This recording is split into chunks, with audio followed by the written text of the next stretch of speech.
کۆڕێکە بۆ بەڕێز دکتۆر دەربارەی کتێبی بین هیومن و عنوانە سادەرەکانی کە هەیەی بە کوردیەکەی وامانەوە مرۆڤ بوون، مۆدرنیتی سیاسی و چەمکی میواندارەتی لە کوردستان، خوێندنەوەیەکی ئەنترۆپۆلۆژی بۆ ئەنفال. دکتۆر فازل لەوانەیە لای بەشێکتان نەناسرانی تاکو ئێستا. دکتۆرای لە ئەنترۆپۆلۆژیا هەیە لە زانکۆی جۆهانسبرگ، پرۆفسۆری میوان و یاریدەدەرە لە نەمساش لە ڤێنا پێم وابێ، هەروەها لەوێش لێکۆڵەرە لە زانکۆ، لە زانکۆی شاری نیویۆرکیش هەمیسان لێکۆڵەر و ریسێرچەرە. کارەکانی دکتۆر فازل دەربارەی ئەنترۆپۆلۆژی بە تایبەتی ئەوەی کە لەم کتێبە ئەمانەیە ئەمڕۆ خێنە بەردەستی ئەوەی بەڕێز و باسەکەی ئەکات، دەربارەی شاڵاوی نەگریسی ئەنفالە و تێگەیشتنێکی ئەنترۆپۆلۆژیانەیە بۆ ئەو مەسەلەیە. باسێک کە من نامێ زیاتری لەسەر بڕۆم، دکتۆر فازل خۆی باسی ئەکات، بەڵام ئەوەی کە گرنگە باسی بکەین ئەوەیە ئەو جملە گرنگەی کە سەرنجی منی ڕاکێشە ڕاستیەکەی لە کتێبەکە، ئەویش ئەوەیە کە شاڵاوی ئەنفال لە دژی گەلی ئێمە کارێکی کرد، یا ئەو احتیمالی لە دەستان، ئەو احتیمالی لێسەنینەوانێ کە مرۆڤ بین یان ببین بە مرۆڤ. بەرحاڵ ئەگەر تەرجمەکەی من غەڵەت نەبوو بێ، ئیشتیباه نەبوو بێ بۆ ئینگلیزیەکەی، و هەروەها ئەو هێرش و درڕەندایەتی کە سیاسەتی دەوڵەتی مۆدێرن بۆ سەر ئینسانی ئەمڕۆیی کرد. بەشێکی گرنگی ئەم کتێبێ من باقی باسەکە بەجێڵم بۆ دکتۆر فازل، و ئەو فرسەتەش لەدەستنێم کە سپاسی ڕێکخراوی ئازادبوون و ساڵەنە فکرەکەی بکەم کە ئەم دەرفەتەی بۆ ڕوخسانی. سواز بۆ هەموو لایەک دکتۆر جان فەرموو.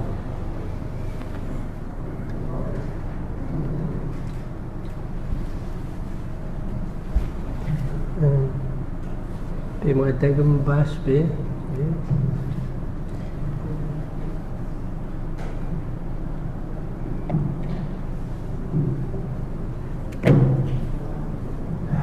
پێش هەموو شتێک دەمەوێت ئەمە بڵێم کە ئەبێ لێم ببورن ئەگەر زمانی سۆرانیم ئەوەنە باش نییە. ئەمە دوومین جارە لە ژیانما کە بە زمانی سۆرانی باسێک ئاوا هەبێت، یعنی شتێک باس بکەم لە چوارچێوەی زانستیدا. دوایەوەش دنیایەک سوپاس بۆ کاک نەبەس،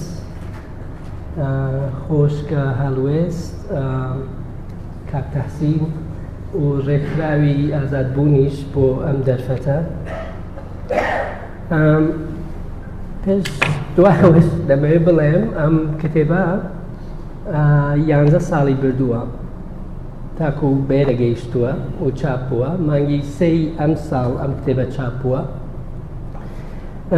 زۆر کەس یارمەتی دەربوون، چەند کەس لەوانە لێرن: عومەر محەممەد، لەتیف فاتح فەرەج، کاک عەبدوڵڵا،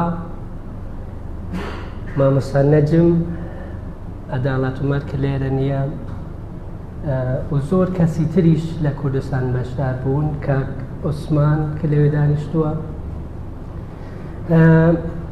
چەند موسسەی لێکۆڵینەوە، یەکێک لەوانە ماکس پلانک بۆ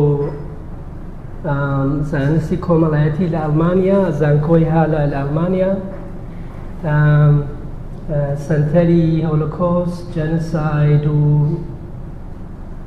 تاوانەکانی دژی مرۆڤایەتی لە نیویۆرک،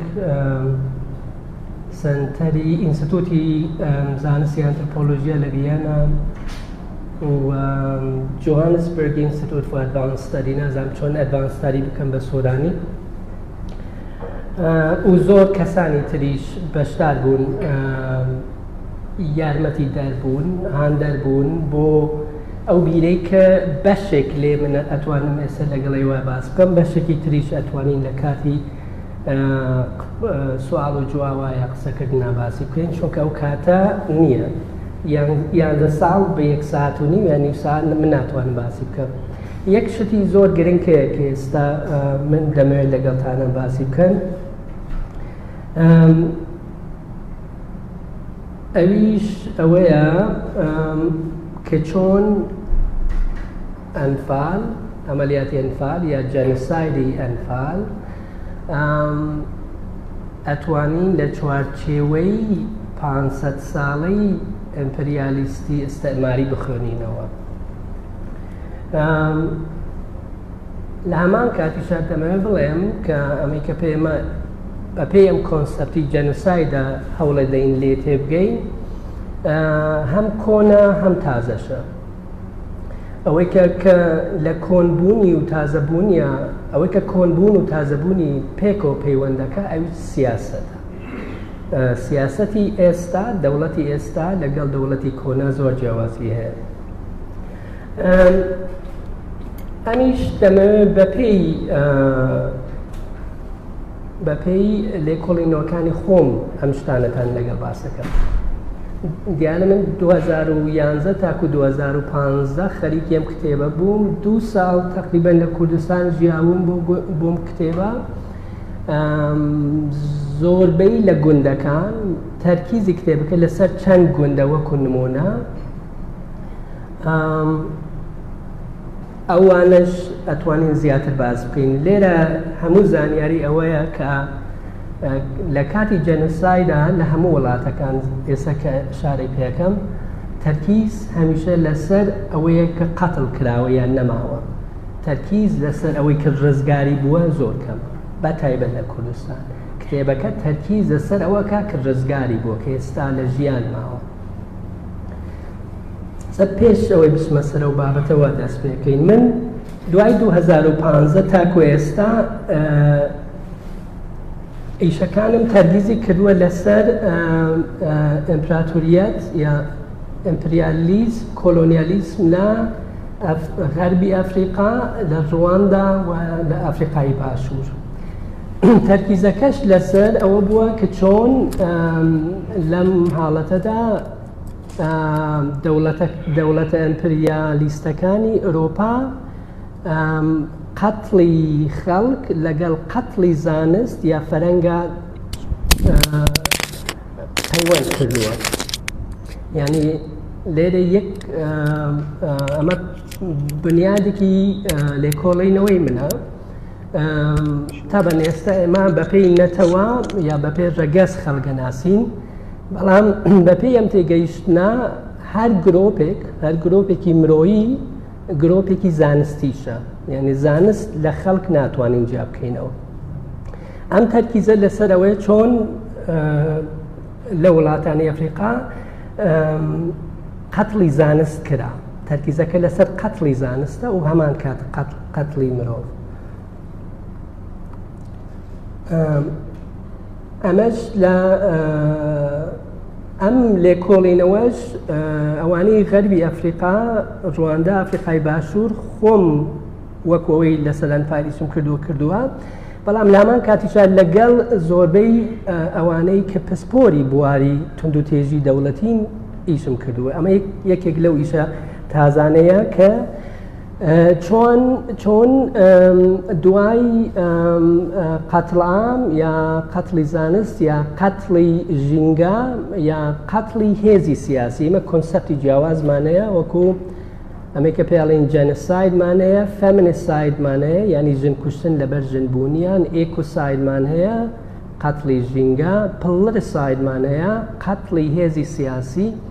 قەتڵی هێزی سیاسی لە چوارچێوەی ئەنفال هیچ کەس لەسەر ئیش نەکردەوە بەشەکە لەم کتێبە چۆن ئەنفال هەموو ئەمانە لە خۆی ئەگرێتەوە و قەتڵی زانستیش لە خۆی ئەگرێتەوە ئەپستەنساید. تەرکیزەکان لە ئەوەی ئەفریقای لە بەشی جیاوازی وڵاتانی ئەفریقا تەرکیزەکە لەسەر ئیمپراتۆری بریتانیا بووە، ئیمپراتۆری فەرانسە و ئەڵمانیا.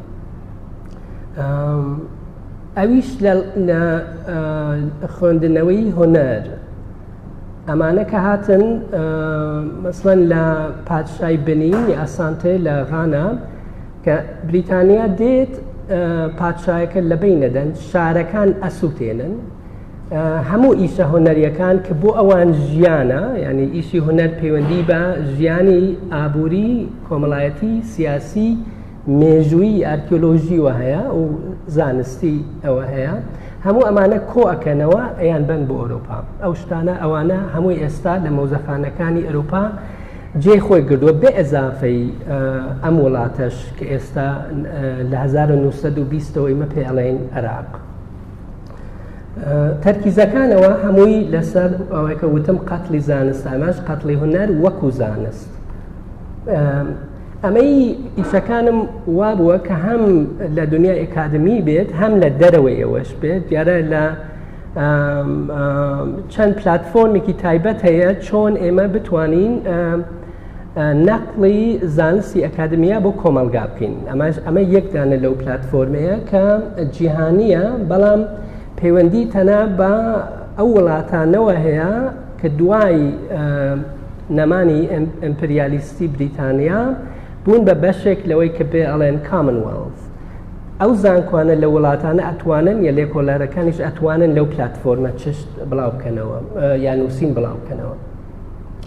ئەمەش پلاتفۆرمێکی تایبەتە لە ئەوروپا، ئەمە لە ڤیێنایە بۆ درست هەرەوە کە ئەو ئیشەکات، بەڵام لە نێو ئەوروپا. ئێستا بینە سەر ئەوە بۆچی ئەو قەتڵانە کە من باسم کرد زۆر کۆنن. قەتڵەکانیش دەڕاستی پەیوەندی ئەساسی بە ڕێکخستن دروستبوون ژیانی ئیمپریالیستی وەیە.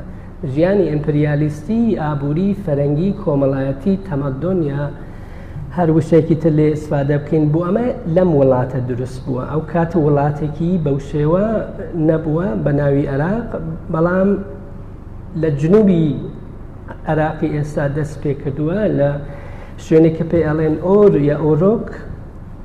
ئەمانیش لەوێ کە ژیانیان دەست پێەکەن کەم کەم دەیانەوێ ئەرزی زیاتر داگیر بکەن. ئەمە داگیرکردنی ئەرز کە خەڵک تیا بژیت بە پێی ئەو قەتڵانەیە، یعنی هیچ داگیرکردنێک بە پێی ئەو قەتڵانە کە من شارم پێکرد نییە.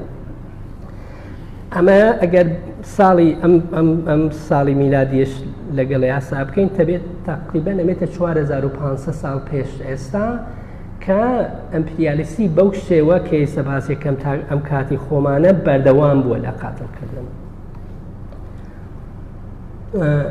دوای ئۆرۆپەکان بابلیەکان دەست پێەکەن، ئەوانیش بە شێوەیەکی زۆر سیستەماتیک، چونکە ئەوان ئەو زانستە کە لە ئۆر بووە دوای چەند سەد ساڵێک کۆ ئەبێتەوە بۆ ئەمان کە هێزێکی تایبەت دروست بکەن بۆ داگیرکردنی ئەرزی زیاتر. دێتەوە بۆ بەردەوامە بێت لە کاتی ئاشوریەکان، ئەمێ پێڵێن ئەمپراتۆری ئاشووری. تەبەن بەپێی ئەو زانستانەکە هەیە، ئاشوریەکان تەنها وڵاتێک بوون یا حکوومەتێکی یا هێزێکی سیاسیە، دەوڵەتێکی سیاسیان هەبووە کە ئێمە پێ ئەتوانین بە پێی کۆنسەپتی یا معنای تعبیری کۆنسەپتی ئیمپریالیستی بڵێن ئەمپراتۆریەتێکی تایبەتیان هەبووە. یەکێک لەو داستانانە کە هەیە یا لەو واقعیەتانە کە ئێمە لە تەریقەی خوێندنی ئەوان پێڵێن کڵی تەبلەت، ئەوە خشتانە کە نووسراوە لەسەری بەخەتی مێخیە کیونیفۆرم، کە هەمانە ئەوەیە کە ئەمە لێرە دیانی ئێوە ئیلام لەوێ ئەبینن وانە ئیلام سۆسا کە پادشای ئاشور بەنیپال چۆن خۆی ئەچوات بەو معنایە کە بە تەواوی معنە قەتڵی خەڵکەکە بکات، ژن و مناڵ وەکو بەردە یا سڵەیڤ کۆ بکاتەوە، دوای ئەرزەکە ئەکێڵن خۆی تێەکەن تا هیچی تێ سەوز نەبێت. درست ئەو سیاسەتە لە 1946 بە کاتی ئێستای خۆمان، یعنی ساڵی 1946 ڕۆمانیەکان لە تونسی ئێستا لە شارستانیەت یا ژیانی سیاسی ئەوەی کە پێڵێن قەرتاج یا کەرتاج دروست هەر ئەو کارەکەن. خەڵکەکە ئەکوژن، ژن و مناڵەکە ئەبەن وەکو کۆیلا، ئەرزەکە ئەکێڵن خۆی تێیاکەن. ئەوەی کە پێڵێن هەخامەنشیەکان کە دوای ئەمان دێن بەردەوامە بن لەم کارە لە ژینی ئیمپریالیستی یا ئەستێماری. ساسانیەکان کە پێش ئیسلام بوون ئەمانیش ئەبن بە ئەمپراتۆریەکە هەموو ئەبن بە وارسی ئەو ئەمپراتۆریانە کە هەم بووە لە ناوچەکە. ئەمپراتۆریەتی ڕۆمیش بەردەوام ببێت لەوە کە شارەم پێکرد، دوایەوە ئەسلام دێت دروست بەردەوامە بێ لەم ژیانەی داگیرکردن و قەتڵکردن و داگیرکردنی ئەرز. لێرە زۆرتر ئێمە شتمان هەیە کە باز بکەین لەبەر ئەوەی نووسەری زۆرمان هەیە. یەکێک لەوە ئەبن خەلدون کە تقریبان زیاتر لە 800 ساڵ پێش ئێستا لە مقدمە دروست باسی کتێب ئاگردانەکات لە ئێران مەسەڵەن.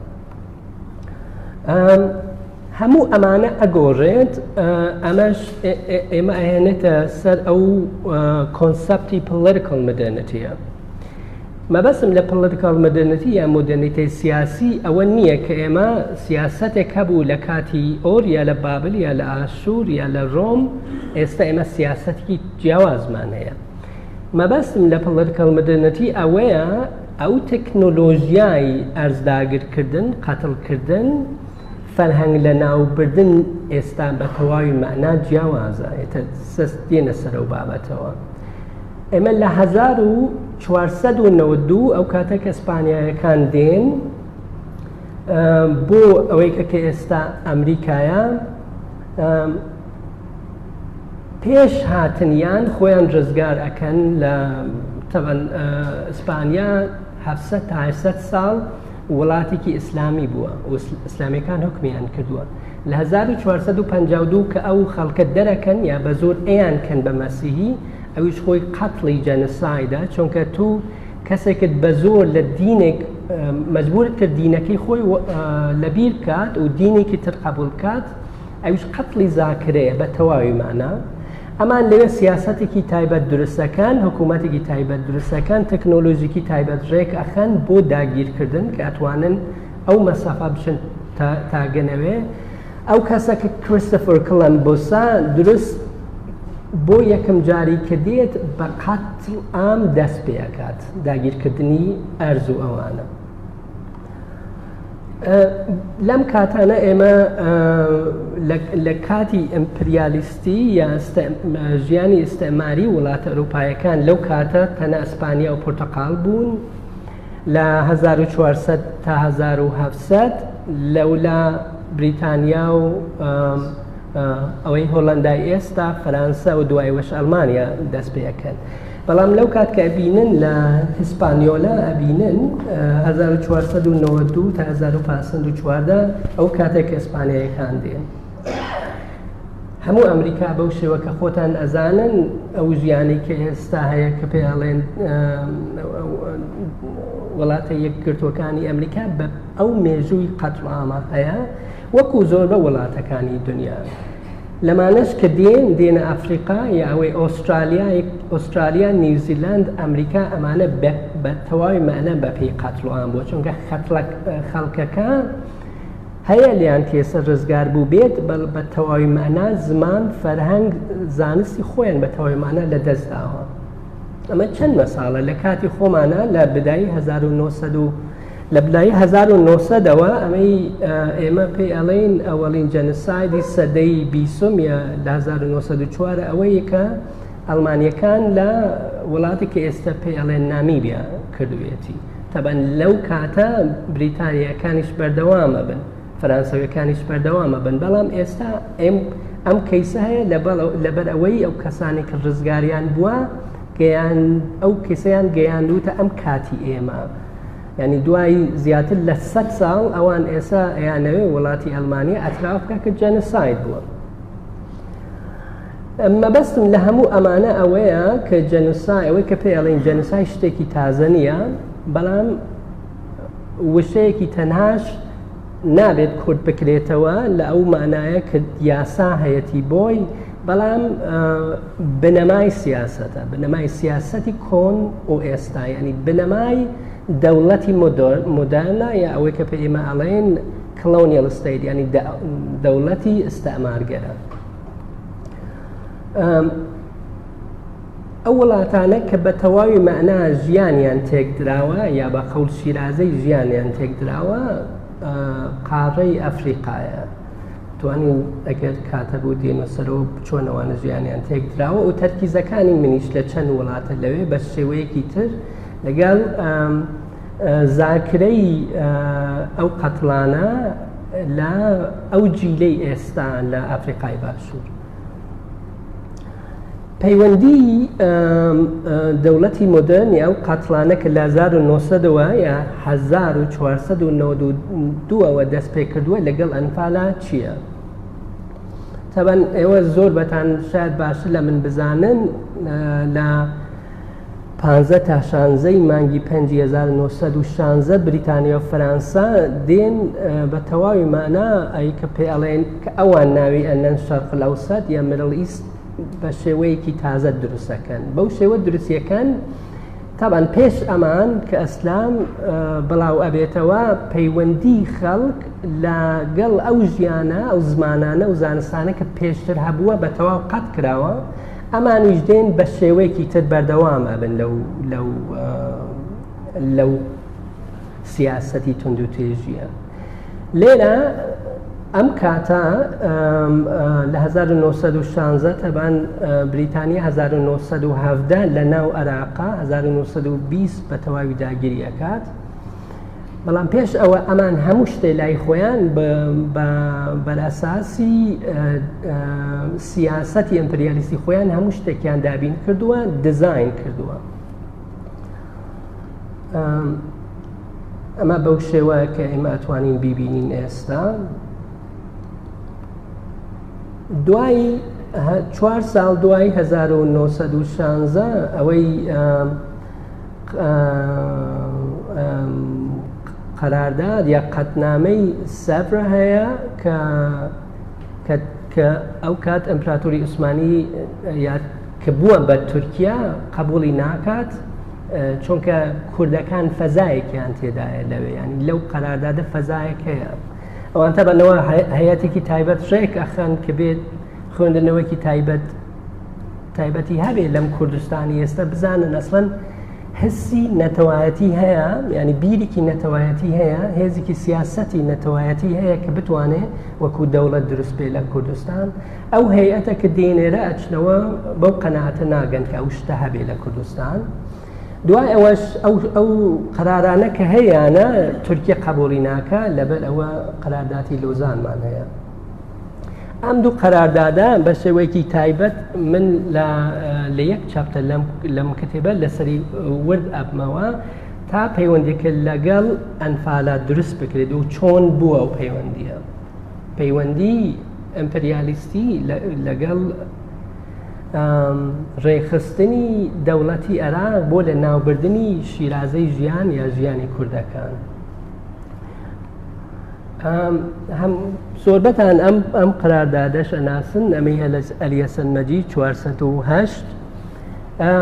ئەمە لە 1492 شتێکی تایبەت هەبووە، ئەم شتە بە شێوەیەکی تر ڕێک ئەکەوێ لە کاتی ناچیەکانە لە بەدای 1930وە ئەوی سیستمی بیرۆکراسیە. بەو شێوە کە من باسەکەم دەوڵەت لە بیرۆکراسی ناتوانێت جیا بکرێتەوە و بیرۆکراسی شوات وا ئەکات کە ئێمە ناتوانین بڵێن ئەلی هەسەن مەجید یا سەدام حوسەین وەکو دوو فەرد مەسئولن. ئەلی هەسەن مەجید و سەدام حوسەین و ئەوانێکی تر مەسئولیەتان لە نێو چوارچێوەی دەوڵەت ئێمە ئەتوانین بخوێنەوە، ینی دەوڵەتی عێراق ئەتوانین بخوێنەوە. سەدام حوسەین ئەگەر ڕئیسی وڵاتەکە نەبوایە ناتوانین لە خۆیەوە قەراردادە بدا، کە ئێمەش دەمانەوێت تێبگەین دەوری ڕئیس چییە لە دەوڵەتی مۆدەرنی ئێستا. ئەو کات ئەزانین کە ئەبێ خوێندنەوەیەکی تایبەتمان لە دەوڵەتی مۆدەرن هەبێ. ئەمەش دەمەوێت بڵێم کە تەنها ئەم کتێبە نییە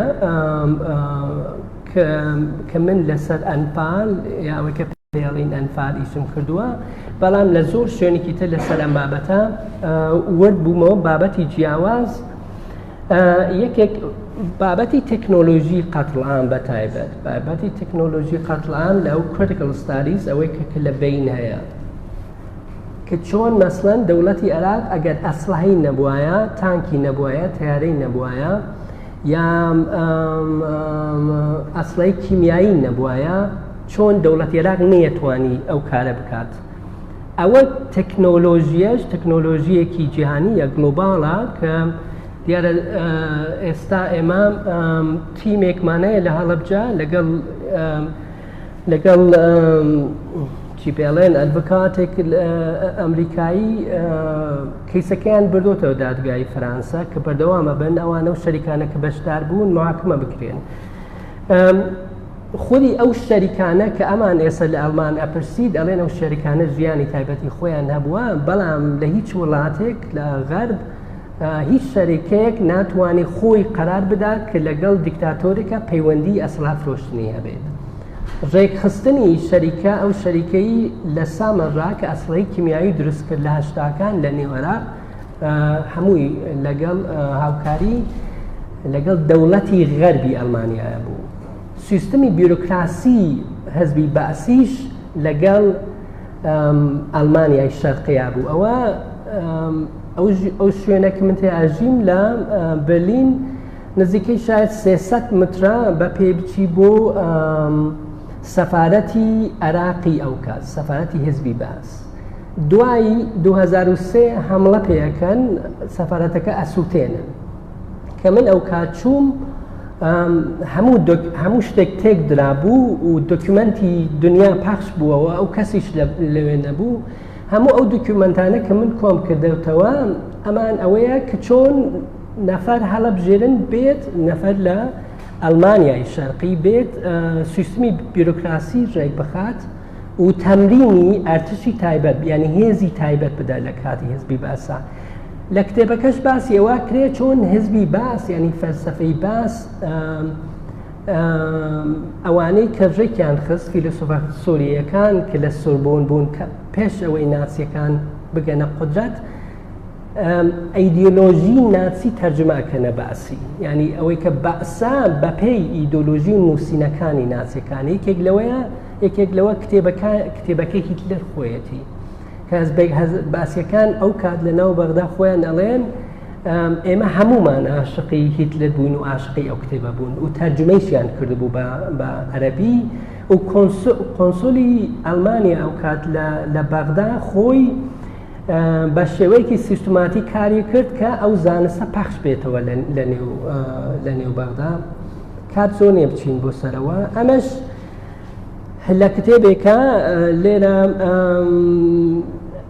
قەزیەی ئەوەی کە فەمینیساید کوشتنی ژن یا تەجاوزی جنسی بە ژن لە نێو چوارچێوەی جەنساید لە نێو ئەنفال چۆن بووە لە نێو کوردستان زۆر کەسەیە لە سەرەمەی باس کردووە زۆر کەسیش یارمەتیدەری من بوونە یەکێک هەیە کاک عەبدوڵڵا یەک دۆکیومەنتەیە ئەو دۆکیومەنتە ئەگاتە دادگای باڵای تاوانەکان لە بەغدا ئەوەی کە قازیە دۆکیومەنتەکە ئەخوێنێ دۆکیومەنتەکە ڕە دەکاتەوە ئەڵێ ئێمە هیچ بنەمایەکی هیچ شتێکمان نییە کە قەرار بدەین کام دۆکیومەنتە ڕاست ئەکات دۆکیومەنتەکەش باسی ئەوەکە کە چۆن ئەوان کچەکانیان دزیوە من لێرە لەگەڵ بە یارمەتی چەند برادەر کە ئێستا ناتوانم ئشارەیان پێ بکەم لەگەڵ خۆشکی چەندان لەوانە کە ئێستا لە ژیان ماون چاوپێکەوتنم هەبووە و خوێندنەوەیەکی تایبەتیش لە ئەوەی بۆچی قازیەکە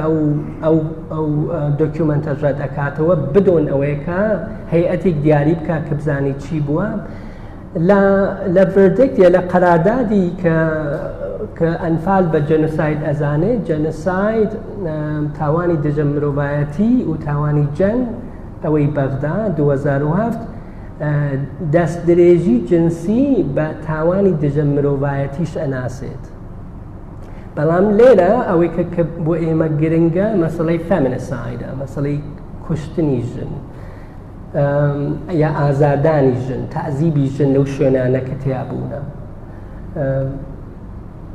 ئەمەش پێم وابێ تەنیا مەقاڵەیەکە کە بە زمانی ئیسپانیایی تەرجمە کرابێت. مطمئن نیم لەوە بەڵام پێم وابێت تاکو ئێستاوەیە من لە ژورنالێکی علمی لە بۆگۆتا لە کۆلۆمبیا جابووە لە زانکۆی ئونیڤرسیداد لیبرە یا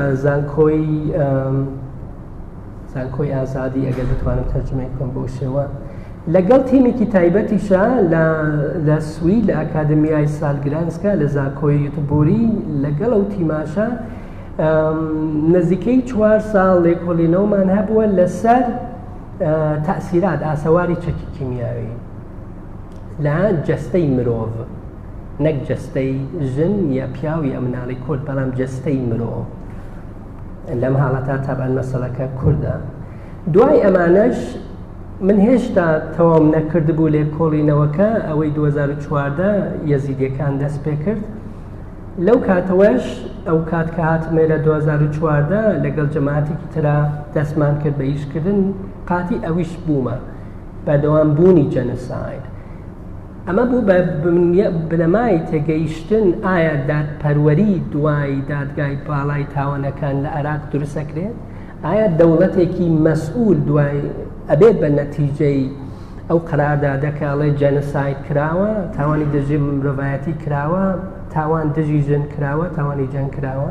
مە یەکێک لەو سوالانەیە کە من ناسەکەوت لەگەڵیەکەم. مە یەزیدی ئێستاش لەگەڵیە بەردەوامم و پەیوەندی ئەمە بە سیاسەتی دنیا یعنی ئەوەی بەسەر یەزیدیەکان هاتووە پەیوەندیکی تایبەت و ڕاشکاوانی هەیە یان ئێمە فێرەکە چۆن ئەو سیاسەتی دنیا بەشێکە لەو جەنۆسایدە کە دژی یەزیدیەکان وەکو کورد بووە. هەر ئەمەش منی بردۆتە بۆ مەسەڵەی ئەوانەی کە یارسانین یا کاکەین لێرە و لە ئێران بۆ تێگەیشتنی فراوانتر کە چۆن جەنۆساید ئەتوانێت لە ناو کوردستانیش هەبێت، یعنی کورد دژی کورد. ئێستاش خەریکی مەقاڵەیەکم بە تایبەت لەسەر ڕێکخستنی دادگای باڵای تاوانەکان، ئەویش بە پێی یاسای ئیمپراتۆریەت. ئەو دادگای باڵای تاوانەکان چۆن دروست بوو، بۆچی دروست بوو، چی کرد؟ ئایا ئەتوانێت بەشدار بێت لە بەردەوامبوونی قەتڵا؟ ئەمیش دۆکیومنتێکە زۆر کەس هەتمەن دەیناسێ. ئەمە دوای ئیشکردنی هیومن ڕایتس واچ لەگەڵ چەند برادرا کرد لێرەن، ئەمان بە شێوەیەکی تر بە پێی کۆنسەپتی جەنۆسایدی شەکەن. لە 1993 نەتیجەی ئیشەکانیان کە کتێبێکە ئەوان ئەڵێن جەنۆساید لە کوردستان بووە لە 1993 ئەڵێن، بەڵام کۆنسەپتی جەنۆساید تەنها دوای 2007-2008 بە تایبەت لە 2012 پەخشە بێتەوە لە کۆمەلگای کوردی، ئەویش لەبەرەوەی لە بەغدا ناسراوە. ئەویش بەشێکە لەوە چۆن ئەو کۆنسەپتە بڵاوکردنەوەی باسی ڕێخستنی بیرۆکراسیەکی زۆر مەترسیدار ئەکات لە کوردستان و لە عێراق بە تایبەتی. خوێندنەوەکە بۆ ئەوەی کە چۆن ئەنفال تەنها ئیشی مرۆڤ نەبووە، تەبەن ئەمەش زۆر کەس لە سەری ئیش کردووە، بەڵام ئەوەی کە پەیوەندیەکە چۆنە لەگەڵ ئەمپریالیسمی ئەوروپایەکان و پەیوەندیەکە چۆنە لەگەڵ شەریکانی ئەسڵات فروشی لە وڵاتانە نامەعلوم بوو. ئەمە بە شێوەیەکە کە من بتوانم تێبگەم ئەو دام و دەستگانە ئەو دەوڵەتانە کە بەشدار بوون کێ بوون، چونکە هیچ دەوڵەتێک بە تەنیا ناتوانێت قەتڵام بکە. یەک دەوڵەت بە تەنیا لەم مێژووی 500 ساڵی ئێمەیە نەیتوانی و بە تەنیا قەتڵام بکە. خۆتان نەزانن لە 1987 تاکو 91 هەموو دەوڵەتەکانی دنیا پشتیوانی حزبی باسن و ئەتراف بەوەش ناکەن کە ئەسڵەی کیمیاویش ئیستفادە کراوە. لە 91 تەوا بێت تاکو 2003 ئەو شتە بە شێوەیەکی ڕاشکاوانە باس ناکرێت. ئەو ڕپۆرتی 1993 بە تەواوی لە بیر ئەکرێت، بە تەواوی دۆکمنتی زۆرتری تریش لە بیر ئەکرێت. ئەمیش ئەو نەخشەیە کە ئێمە هەمانە کە خۆتان هەمووتان بیسووتانە لە میدیا و زۆر برادریشەیە کە ئیشەکان ئەڵێن ئەنفال 8 قۆناغی ئارتشی بووە لە 6 ناوچەی دیاری لە 22 مانگی 1970 دەست پێکات تا 6 مانگی 1970. لەم کتێبە من نیشانەدەم چۆن لە ئەپریلی 1970 ئەنفال دەست پێکات تاکۆ ڕێخستنی بەرەی کوردستانی و ڕزگارکردنی کوردستان لە 1991 چۆنەوە ئەنفال بەردەوامە بێت. تەبەن ئێمە هەمومان ئەزانین کە توندوتێژی دەوڵەت تەواوبوونی نییە، بەڵام ئەمەی کە تەواوبوونی هەیە بەپێی ئەو قەراردادەیە ئەوان ئەیدەن. ئێستا سەر ئەو مەسئلەی کە من چۆن هەوڵم داوە تێبگەم بە چەند دەقەیەک ئەبێ. ئاخرین سلاید لە نێو خوێندنی جەنۆساید کە ئێمە هەمانە لە زۆر وڵاتەکان یعنی لێکۆڵینەوە لەسەرەوەی کە پێڵین جەنۆساید سوالێک هەیە کە چی ئێمە ئەتوانین بنووسین لەسەر جەنۆساید. ئەوەی کە بەپێی ئەو بیرە کە من ئیشەکەم ئێمە باشی و زۆر کەسمانیش لێرە ئەو کاری کردووە لە نێو کورسان بەباشی ئەتوانین بزانین بەپێی ئارشیڤ یا بەپێی ئەو کەسانەی کە دێن کە ئێمە چاوپێکۆتنمان لەگەڵ ناهەیە و بەشدار بوون لە ئەنفال بەپێی ئەو تێگەیشتانە ئێمە ئەتوانین بڵین و ئەتوانین فێر بین کە چۆن حزبی بەعەس ئەنفالی ڕێکخست، چۆن دام و دەستگاکانی ئامادە کرد، چۆن ئەو شوێنانەی دیاری کرد کە خەڵک تیا بۆ ئەو ماوە ببێنەوە لە ژێر چاودێری ئارتش. ئێمە ئەتوانین خوێندنەوەی تایبەتمان لەسەر ئەوە هەبێ چونکە ئیشی دەوڵەتە. ئەو شتێک کە ئێمە ناتوانین لێ تێر بگەین یا خوێندنەوەمان بۆ هەبێ ئەویش ئەو ئازارەیە یا ئەو توندوتێژیە کە لە جەستەی مرۆڤ ئەمێنێتەوە. بۆ من لە کتێبەکە چەند مەساڵەیە یەکی ئەوەیە نازانم ئەمە چۆن تەرجمە بکەم، من پێڵێم physiological disquiet یعنی ئەو حاڵەتی فیزیۆلۆژی ئێمە ئەوانەی کە بەرچەکی کیمیایی کەوتون حاڵەتی فیزیۆلۆژیان وا دروستەکات ئەو ماوادی ئەو ئەسڵی کیمیاویە کە جسمیان ناتوانێت ڕاحەت بێت، ناتوان ڕاحەت بن ڕاحەت دانیشن. ئەو دسکواید وەکو وا لێت ئەکات کە هەموو ژیانت تێک بدات و ئەتوانی زنوبی نان بخۆی ئەوانە، بەڵام مرۆڤبوونتی لێ سەندووە. مەسەڵەی مرۆڤبوونیش لێرە ئەوەیە ئەبێت ئەو مەسەڵەی ئەخلاقیە. من کە بەشێکی زۆری کتێبەکە لەسەروانی کە ڕزگاریان بووە ئەوان من فێر ئاواکەن کە کاتی قساکەن کە چی بووە بە گوندەکانیان چیان بەسەراتەوە لەمان کات ئەڵێن وشە نییە بۆ ئازارە یا زمان ناتوانێت ئەو ئازاری ئێمە دەربڕێ. ئەمە کۆنسەپتێک هەیە لە زمانی ئینگلیزی ئەوەی کە پێڵێن untranslatability.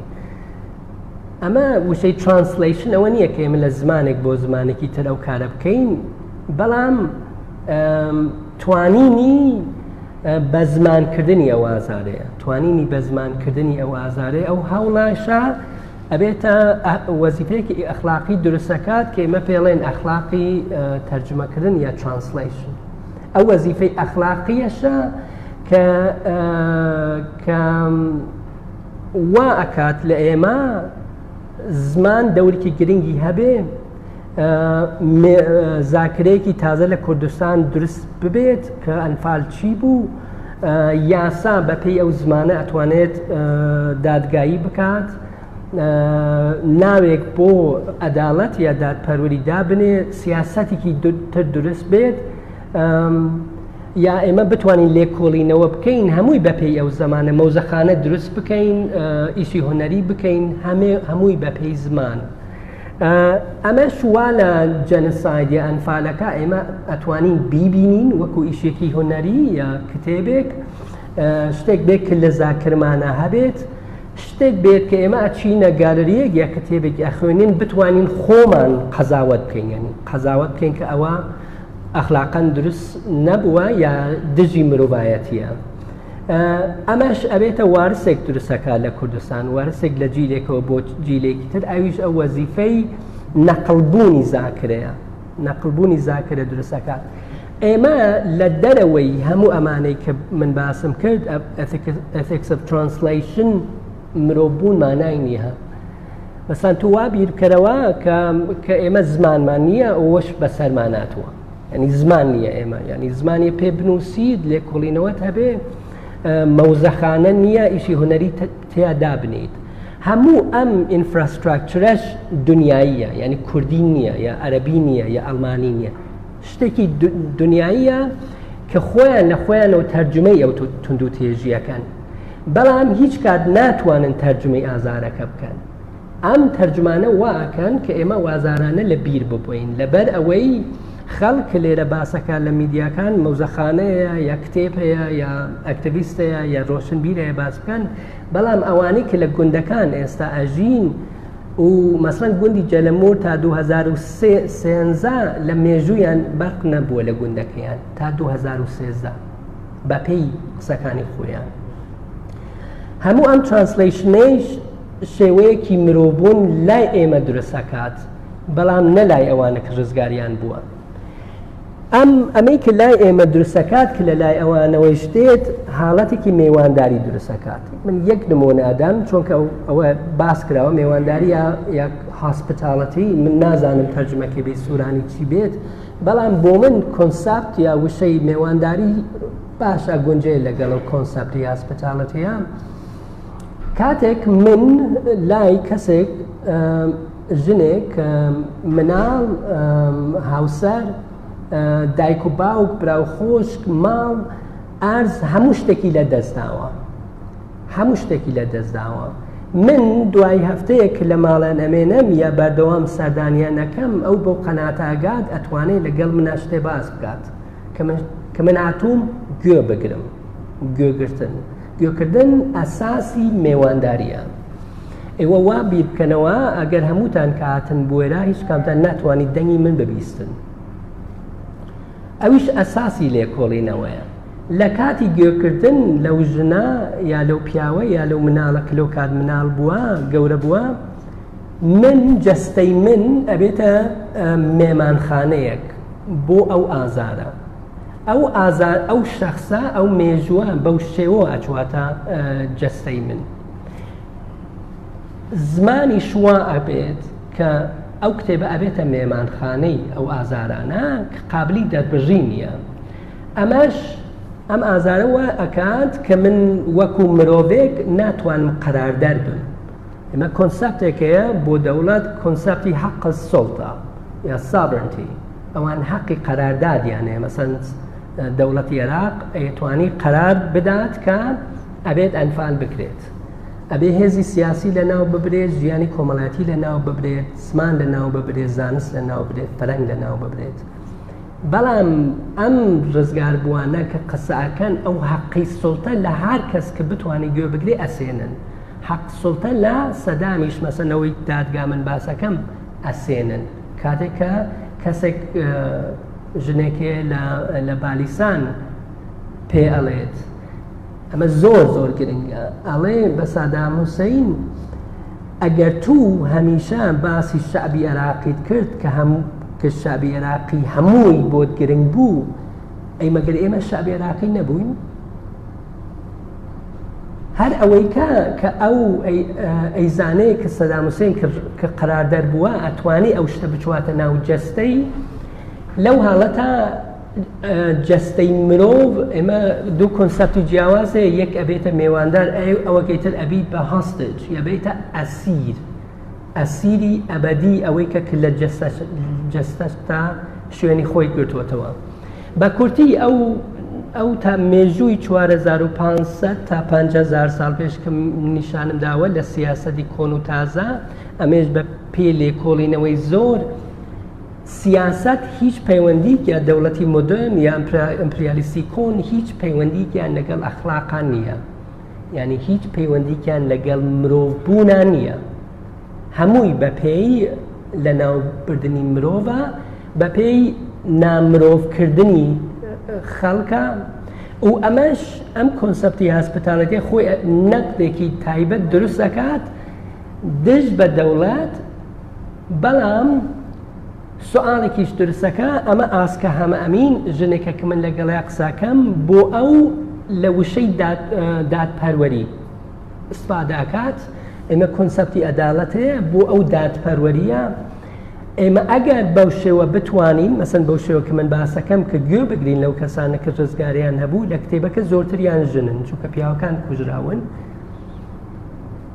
لەو تەریقی ئەو کۆنسەپتی میێوانداریوەی هاسپیتاڵەتی ئێمە بە پێی بیری ئاسکا وڵاتێکی دادپەروەر دروستەکەین وڵاتێکی دادپەروەر کە ئەوە نەبێت کە بە قراردادێکی یاسایی تەواو بێت بەڵام لە جەستەی هەموو ئەوانەی کە لەم کۆمەلگان یا لە عێراق شوێنی خۆی بگرێتەوە هەموو کە ینی هەموو مرۆڤێک ببێت بە دادپەروەر ئەوەی کاکە هەمیشە تو لە ژیانی ڕۆژانەتا خەریکی ڕێکخستنی کۆمەلگایەکی دادپەروەر بیت ئێمەش هیچ کۆنسەپتێکی فەلسەفیە چۆن ئەتوانین ئەو کۆمەلگا ڕێک بخین پێم وایە من لێرە ئەوێستم تاکو بتوانین شاید کەمێتر لەسەر و کۆنسەپتە قسە بکەین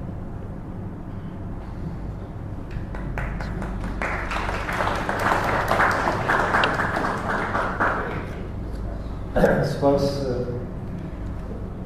پارسال و